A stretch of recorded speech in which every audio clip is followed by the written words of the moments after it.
సవతి తల్లి. ఒక దట్టమైన అడవిలో రాముడు రాధ అనే మేక దంపతులు నివసించేవారు. వారిరువురికి సోము భీము అనే ఇద్దరు అందమైన మేక పిల్లలున్నారు. రాధా రాముడు తమ పిల్లల్ని ఎంతో ప్రేమగా ఆప్యాయంగా చూసుకునేవారు. రాధ తన మృదువైన మాటలతో ప్రేమతో పిల్లల్ని పెంచేది. రాముడు తన శ్రమతో ఆహారాన్ని సంపాదించి కుటుంబాన్ని పోషించేవాడు. అలా ఆ అడవిలో వారి కుటుంబం ఆనందంగా సంతోషంగా జీవించేది. కానీ విధి వక్రీకరించింది. ఒకరోజు రాధ ఆహారం కోసం అడవికని వెళ్ళినప్పుడు ఒక క్రూరమైన సింహం ఆమెపై దాడి చేసి చంపేసింది. రాముడు తన భార్యను కోల్పోయి పిల్లలను ఒంటరిగా పెంచవలసి వచ్చింది.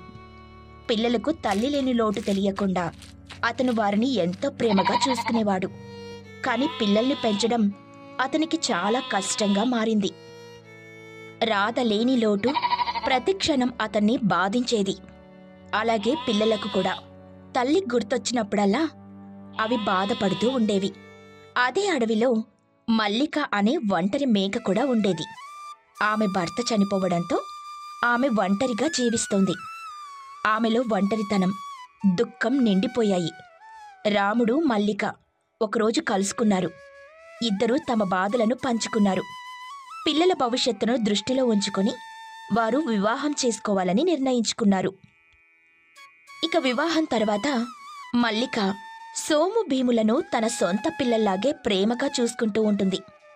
పిల్లలకు రాధలేని లోటు తెలియకుండా చూసుకునేది. కానీ కొన్ని రోజుల తర్వాత ఆమె ప్రవర్తనలో మార్పు వచ్చింది. ఆమెలో దాగి ఉన్న సవతి తల్లి క్రూరత్వం బయటపడడం మొదలవుతుంది. మల్లిక పిల్లల్ని చిన్నచూపు చూడడం మొదలుపెట్టింది. వారికి సరిగ్గా ఆహారం పెట్టకుండా ఇంటి పనులన్నీ చేయించేది. ఆమె పిల్లలను నిరంతరం తిట్టేది, కొట్టేది. రాముడు ఇంట్లో ఉన్నప్పుడు మాత్రం ప్రేమగా చూస్తూ ఉన్నట్లు నటించేది. ఇదంతా సోము భీములకు మల్లిక తల్లి ప్రవర్తన అర్థం కాలేదు. ఒకరోజు వారు తమ తండ్రితో, నాన్నా, మల్లికమ్మ మమ్మల్ని ఎందుకలా చూస్తుంది? ఆమె మొదట్లో మమ్మల్ని ఎంతో ప్రేమగా చూసుకుంది కదా. అవును నాన్న, మల్లిక అమ్మ మమ్మల్ని కొడుతూ తిడుతూ పని చేయించుకుంటుంది. మాకు భయమేస్తుంది. నాకు తెలుసు, ఆమె ప్రవర్తనలో మార్పు వచ్చింది. నేను ఆమెతో మాట్లాడుతాను, మీరు భయపడకండి అని రాముడు మల్లికను పిలుస్తాడు. మల్లిక అక్కడికొచ్చి, ఎందుకు పిలిచారు? మల్లిక, పిల్లలు నీ గురించి కొన్ని విషయాలు చెప్పారు, అది నిజమేనా? అవును, నిజమే. వాళ్ళు నా సొంత పిల్లలు కాదు. వాళ్ళని నేనెందుకు ప్రేమగా చూడాలి? మల్లిక, నువ్వు ఇలా మాట్లాడుతున్నావా? నువ్వు వాళ్ళని సొంత పిల్లలాగే చూసుకుంటానని చెప్పావు కదా. అదంతా అబద్ధం. నాకు వాళ్ళని చూసుకోవడం ఇష్టం లేదు. వాళ్ళు నా సంతోషాలకు భారంగా ఉన్నారు. మల్లిక, నువ్వు చాలా తప్పు చేస్తున్నావు. పిల్లలను ఇలా బాధ పెట్టడం సరికాదు. ఆ, నీకిష్టం లేకపోతే నన్ను వదిలే. నేను నీతో ఉండాల్సిన అవసరం నాకు లేదు అని అంటుంది మల్లిక. ఆ మాటలకు సరే, నువ్వు వెళ్ళిపోవచ్చు. నువ్వు నా పిల్లలను బాధ పెట్టడం నాకు ఇష్టం లేదు. అప్పుడు మల్లిక కోపంగా ఇంటి నుండి వెళ్ళిపోతుంది. అది చూసిన మేకపిల్లలు నాన్నతో, నాన్న, మల్లికమ్మ వెళ్ళిపోయిందా? నాన్న, ఇప్పుడు మనం ఎలా బ్రతకాలి అని అడుగుతాయి. ఇక రాముడు మేక పిల్లలను దగ్గరకు తీసుకుని, మీరేం భయపడకండి, నేను మీతో ఉన్నానుగా. మనం కలిసి కష్టపడి బ్రతుకుతాం. ఇక అలా కొన్ని రోజుల తర్వాత, నేను చాలా పెద్ద తప్పు చేశాను. రాముడు పిల్లలు నన్ను వదిలేశారు. నేను ఒంటరిగా ఎలా బ్రతకాలి అని అనుకుని తన తల్లి దగ్గరకు వెళ్తుంది. నేను నా కుటుంబాన్ని కోల్పోయాను. నేను నా పిల్లలను బాధ పెట్టాను. నువ్వు చేసిన తప్పును తెలుసుకున్నావు, అది చాలు. ఇప్పుడు నువ్వు నీ తప్పును సరిదిద్దుకోవాలి. నేను ఎలా సరిదిద్దుకోవాలి? రాముడు నన్ను క్షమిస్తాడా? నువ్వు నిజాయితీగా పశ్చాత్తాపడితే రాముడు నిన్ను క్షమించొచ్చు. కానీ నువ్వు నీ ప్రవర్తనను మార్చుకోవాలి తల్లి. నేను నా ప్రవర్తనను మార్చుకుంటాను. నేను మంచి తల్లినవుతాను. అది మంచి ఆలోచన. నువ్వు నీ పిల్లల్ని ప్రేమగా చూసుకోవాలి. ఇక మల్లిక మేకరాముడి ఇంటికి వెళ్తుంది. రాముడితో, రాముడు, పిల్లలు నన్ను క్షమించండి. నేను చాలా పెద్ద తప్పు చేశాను. మల్లిక, నువ్విక్కడికి వచ్చావా? అవును, నేను నా తప్పుని తెలుసుకున్నాను. నేను పశ్చాత్తాపడుతున్నాను. అమ్మా, నువ్వు నిజంగా మారావా? అమ్మా, నువ్వు మమ్మల్ని ప్రేమిస్తావా? ఇక మల్లిక కన్నీళ్లతో, అవును బాబు, నేను మిమ్మల్ని ప్రేమిస్తున్నాను. నేను మీకు మంచి తల్లినవుతాను. ఇక రాముడు పిల్లల్ని చూసి, పిల్లలు, మీరే నిర్ణయం తీసుకోండి. నాన్న, అమ్మ నిజంగా మారిందని నాకు అనిపిస్తుంది. అవును నాన్న, అమ్మని క్షమిద్దాం. అప్పుడు మల్లిక ఆనందంతో పిల్లల్ని కౌగిలించుకుంటుంది. అప్పట్నుండి పిల్లలను ప్రేమగా చూసుకుంటుంది. అలా కొన్ని రోజులకు మల్లికకు కూతురు పుడుతుంది. పిల్లలు, ఈరోజు మనం 7 మేక పిల్లలు మరియు బద్ధకం సింహం కథ విందామా? అనగనగా ఒక అడవి. ఆ అడవిలో ఒక మేక తన 7 పిల్లలతో కలిసి ఒక గుహలో నివసిస్తూ ఉండేది. అది ఆహారం కోసం ఎక్కడికైనా వెళ్ళవలసి వచ్చినప్పుడు ఆ గుహలో తమ పిల్లల్ని ఉంచి వెళితే అవి సురక్షితంగా ఉంటాయని భావించడంతో అది గుహలో నివసిస్తూ ఉండేది. ఎందుకంటే వారు నివసించే గుహ సింహం గుహ అనుకొని ఏ క్రూర జంతువు కూడా అటువైపుకు వచ్చే సాహసం కూడా చేయదనేది తన ఆలోచన. అలా రోజులు గడుస్తూ ఉన్నాయి. మేక తన పిల్లలతో సంతోషంగా ఆ గుహ వద్దనే జీవనం సాగించింది. ఒకరోజు తల్లి మేక తన 7 మేక పిల్లలకు బయటకు వెళ్లకుండా జాగ్రత్తగా ఉండమని చెప్పి అడవిలో ఆహారం కోసం వెళ్తుంది. తల్లి వెళ్ళిపోయిన కొంతసేపటికి పిల్ల మేకలు సరదాగా బయట తిరిగి వద్దామని అడవిలోకి వెళ్ళి ఆడుకోవడం మొదలుపెట్టాయి. అవి ఆడుకుంటూ ఉండగా ఒక మేక పిల్ల తప్పిపోయి ఈ 6 మేకల నుంచి దూరంగా అడవిలోకి పోయింది. అది అడవిలోకి పోయిన తరువాత తను దారి దగ్గరికి వచ్చేసానని తెలుసుకొని దాని తోబుట్టు మేకలను వెతకడం మొదలుపెట్టింది. అవి కనిపించకపోయేసరికి తన తల్లి అయినా కనిపిస్తే బాగున్ను అనుకొని ఏడుస్తూ అడవిలో వెతుకుతూ ఉంది. అవి నివసిస్తున్న గుహనే పోలి ఉన్న గుహ ఒకటి ఆ మేక పిల్లకి తారసపడింది.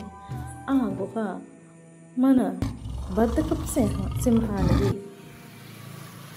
దానిని చూసిన మేక పిల్ల ఆనందానికి అవధులు లేవు. వెంటనే ఆ గుహ వైపు పరుగులు తీసింది.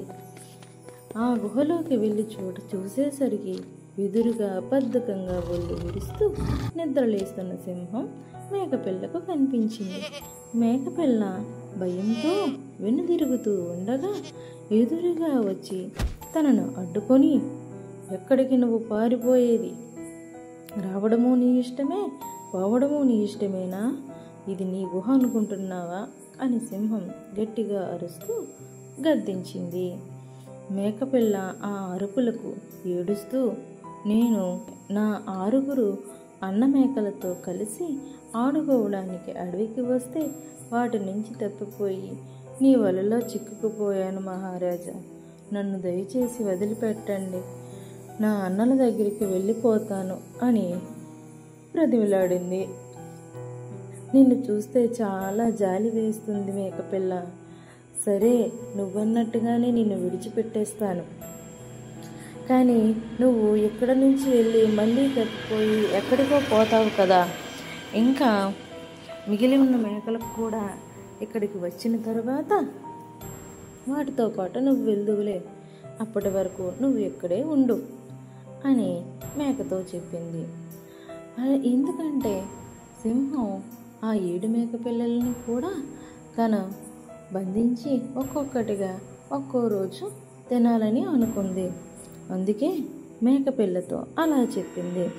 ఆ మేకపిల్లలు ఇక్కడికి వచ్చేలా నేను చేస్తాను అని చెప్పి మేకపిల్లల మే మే అని గట్టిగా అరవడం మొదలుపెట్టింది సింహం. మేకపిల్ల అక్కడే పక్కన నిల్చొని అయోమయంగా చూస్తూ ఉంది. ఇంతలో అక్కడికి దగ్గరలో ఈ మేకను వెతుక్కుంటూ వచ్చిన మిగిలిన 6 మేకపిల్లలు ఈ మేకపిల్ల అరుపుని విని గుహ దగ్గరకు చేరుకున్నాయి.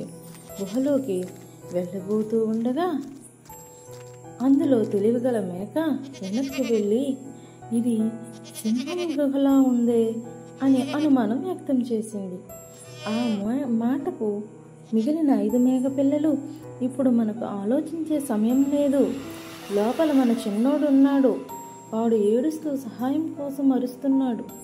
ఇది సింహం గుహ అయితే ఇందులో సింహమే ఉండి ఉంటే ఈ పాటికే మన చిన్నోడిని చంపి తినేసేది కదా. లోపల మన చిన్నోడు మాత్రమే ఉన్నాడు, వాడిని మనమే కదా కాపాడాలి అని అనుకుంటూ లోపలికి పరుగు తీశాయి. కానీ అనుమానించిన మేకపిల్ల మాత్రం బయటే నిల్చుని ఏదో అపాయం జరుగుతుందని ఊహించి వెంటనే అవి నివాసం ఉంటున్న గుహ వైపు పరుగులు తీసింది. అప్పటికే అక్కడకు చేరుకుని తన పిల్లల కోసం కంగారు పడుతున్న తల్లి మేకతో జరిగిన విషయాన్ని అంతా చెప్పింది. అది సింహం గుహయే అని తెలిసిన తల్లి మేక జరగబోయే అపాయమును ఊహించి తన స్నేహితులైన ఏనుగు, నక్క, జింక, అడవి గేదె మరియు కోతులను జరిగిన విషయం చెప్పి తీసుకురావడానికి వెళ్ళింది. అప్పటికి గుహ వద్ద ఈ సింహం ఇంకా వాటిని తినకుండా బంధించి ఉన్న వాటిని వదిలేసి లేని దాని గురించి ప్రాకులాడుతూ ఆ 7వ మేక కోసం ఆరాటపడుతూ ఉంది. దానిని కూడా వీటిలానే ఇక్కడికి ఎలా రప్పించాలా అని తీవ్రంగా ఆలోచిస్తూ ఉంది. బద్ధకం ఎక్కువైపోయిన బుద్ధిమాలిన సింహం. ఇది ఇలా ఆలోచిస్తూ ఉండేలోపే తల్లి మేక తన మిత్రులందరితో కలిసి గుహ వద్దకు చేరుకుంది. ఏనుగు గుణకారానికి బయటకు వచ్చిన సింహం అక్కడ ఉన్న జంతువులను చూసి వాటిపై దాడి చేయబోతుండగా అడ్డంగా వచ్చి అడవి దొన్న అడ్డుకొని దానిపై దాడికి దిగింది. జింక తన కొమ్ములతో పొడిచింది. ఏనుగు నైపుణ్యంగా సింహాన్ని వెనక్కు నెట్టింది. కోతి సింహం నెత్తిపైకి ఎక్కి తొక్కుతూ గెంతులు వేసింది. దానికి దాడి చేయడానికి అవకాశం లేకుండా ఎవరికి తోచిన సాయం వారు చేసి అడవి దున్నకు సింహాన్నిపై గెలవడానికి సహకరించాయి. వాటి దెబ్బకు అక్కడి నుండి భయపడి పారిపోయింది సింహం. తరువాత గుహలో బందీగా ఉన్న 6 మేకపిల్లలను విడిపించి బయటకు తీసుకొచ్చి స్నేహితులన్నింటికీ కృతజ్ఞతలు తెలిపింది తల్లి మేక. తరువాత 7 మేక పిల్లలకు తల్లి మేక మరియు మిగిలిన జంతువులు ఇంకెప్పుడు గుహను వదిలి బయటకు వెళ్ళవద్దని చెప్పాయి. అంతేకాకుండా బయటకు వెళ్ళేటప్పుడు ఆలోచించి అడుగులు వేయాలి, మన తెలివైనోడవలే అని చెప్పి తెలివైన మేకపిల్ల చేసిన పనికి మెచ్చుకున్నాయి. ఈ కథనం ద్వారా మనం తెలుసుకోవలసింది ఏమిటంటే, ఆలోచించకుండా అపాయం వైపు అడుగులు వేస్తే మన ఆపదను మనమే కోరి తెచ్చుకునే వాళ్ళం అవుతాం అని తెలుసుకోవాలి.